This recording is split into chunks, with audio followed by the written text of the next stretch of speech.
पशुओं की बलि दे रहे थे। तो जब कभी धार्मिक कार्य अश्रद्धा से किसी कुत्सित उद्देश्य से किए जाते हैं तो वे भी अधर्म मान लिए जाते हैं। आप देखिए, आपने सुना होगा दक्ष का यज्ञ भगवान शंकर के द्वारा नष्ट कर दिया गया। कहते हैं वो दक्ष का यज्ञ बहुत बढ़िया था। वहां पर ऋषि जो है ऋत्विक थे और उसके रक्षक दिक्पाल थे और वहां पर विधि विधान से मंत्र पूर्वक हवन हो रहा था, लेकिन भगवान शंकर ने उसको नष्ट कर दिया। जो भगवान शंकर यज्ञों का फल देते हैं, ईश्वर हैं, उन्होंने क्यों नष्ट कर दिया? तो महिमा स्तोत्र में पुरुषोत्तमचारी कहते हैं, ध्रुवम श्रद्धा विधुर विचारा यही मखा।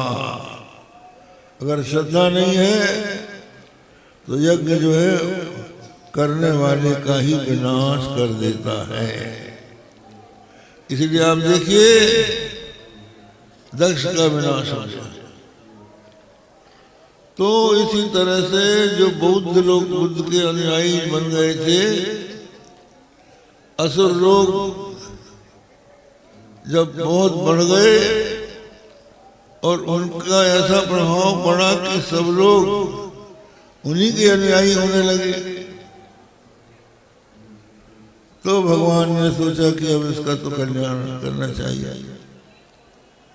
तो एक महापुरुष ब्राह्मण खड़ा हुआ, उसका नाम था कुमारिल भट्ट।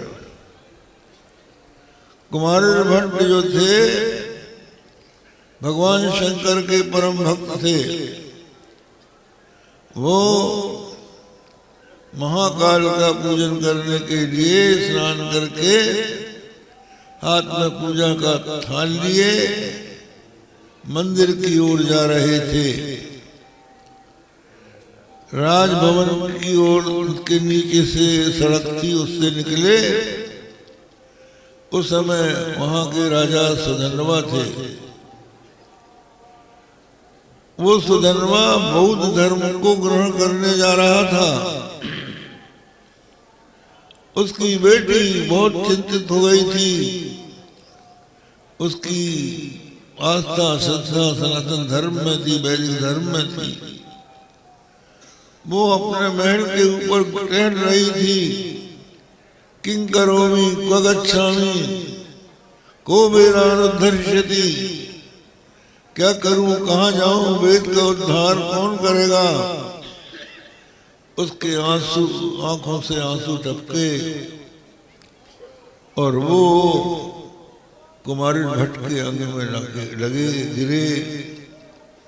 उन्होंने ऊपर देखा, आश्वासन दिया, मां सोचिसी राजपुत्र थम भट्टाचार्यो भूतले। तू शोक मत कर, मैं भट्टाचार्य हूं, मैं वेदों का उद्धार करूंगा। और उन्होंने भगवान महाकाल की पूजा करके संकल्प लिया और घूम घूम के बौद्धों के विरुद्ध शास्त्रार्थ करके उनको पराजित करने लगे। किंतु बौद्धों के सिद्धांत को पूरा न समझने के कारण उनके खंडन में बाधा पड़ रही थी। सूक्ष्मता से खंडन नहीं हो रहा था, इसलिए उन्होंने बौद्धों के विद्यालय में बौद्ध विद्वानों से अध्ययन किया। उनके ब्रह्मचारी बनकर रहने लगे। ब्रह्मचारी जो बौद्धों के थे वो रट रहे थे, वेदा अप्रमाणम वेदा अप्रमाणम। कुमार भट्ट से नहीं रहा गया। उसने कहा वेदा प्रमाणम। तो उन लोगों ने शास्त्रार्थ किया विद्यार्थियों ने। कुमार भट्ट ने अपनी युक्ति से उनको पराजित कर दिया। वो गुरु के पास गए तो गुरु ने बुलाया, का तू कहता वेदा प्रमाणम, वेद प्रमाण नहीं है। बोले गुरुजी आपका कहना गलत है, वेदा प्रमाणम। गुरु को भी शास्त्रार्थ में हरा दिया। फिर अंत में क्या हुआ, उन्होंने कहा कि अच्छा पर्वत से कूदो, अगर तुम्हें चोट न लगे तो तुम्हारा वेद सच्चा, वेद प्रमाण। तो कुमार भट्ट पर्वत के ऊपर से कूद पड़े।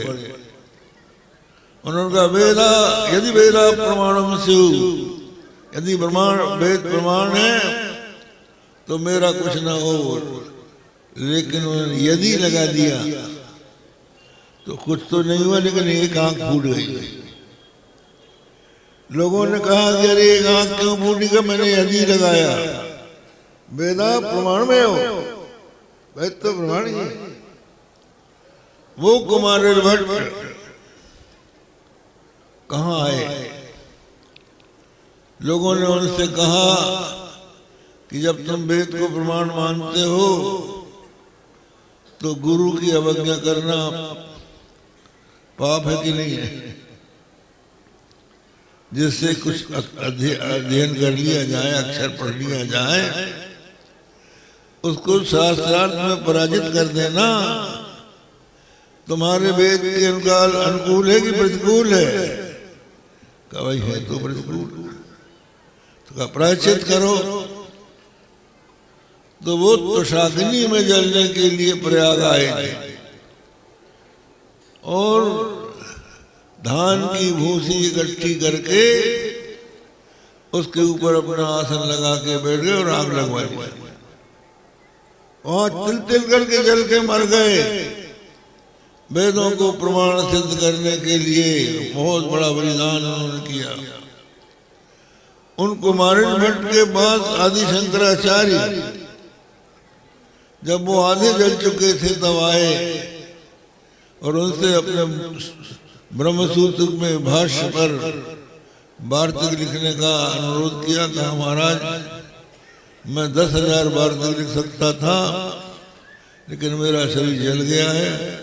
शंकराचार्य जी बोले कि हम कमंडलू का जल छिड़क कर तुमको स्वस्थ कर देंगे। उन्होंने कहा नहीं, मुझे तो अब इसी रास्ते से जाने दीजिए।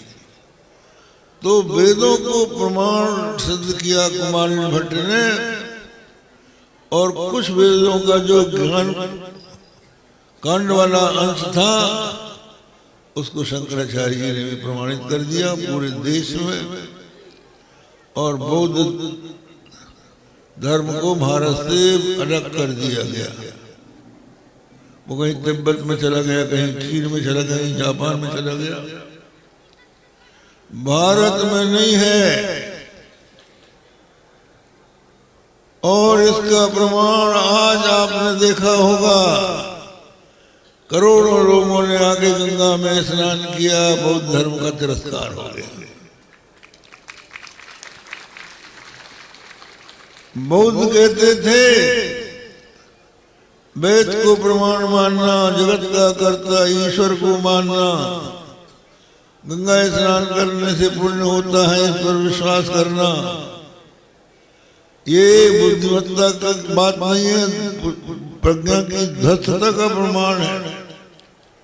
लेकिन उस बुद्ध की धर्म कीर्ति की बात को भारत के लोगों ने ठुकरा दिया और उन्होंने शंकराचार्य जी के सिद्धांत को अपनाया, कुमार भट्ट के सिद्धांत को अपनाया। लेकिन आज फिर सिर उठा रहे हैं लोग, फिर कहते हैं कि ये देश बुद्ध और गांधी का है, जबकि कहना चाहिए कि ये देश राम और कृष्ण का है। आज राम को भुलाने की चेष्टा की जा रही है। कोई भी जाति अपने प्रतीकों पर श्रद्धा रखकर उनके आधार को लेकर अपने को जीवित रखती है। मुसलमान आज भी मक्का जाता है, ईसाई यरूशलेम जाता है, लेकिन आज आप अगर राम जन्मभूमि में दर्शन करने जाएं तो वहां पहरेदार खड़े हैं, आपको नहीं जाने देंगे, दर्शन नहीं करने देंगे, आपकी तलाशी ली जाएगी, सुप्रीम कोर्ट की आज्ञा दिखाएंगे कि नहीं साहब यहां आप कुछ नहीं कर सकते। क्यों नहीं कर सकते? बुद्ध के स्थान पर सन्यासियों का मठ था, उनसे छीन लिया गया पटना में, बगया में, और जहां भी कुछ बातें होती हैं उनका सरकारें पक्ष करती हैं। लेकिन आज 1 अरब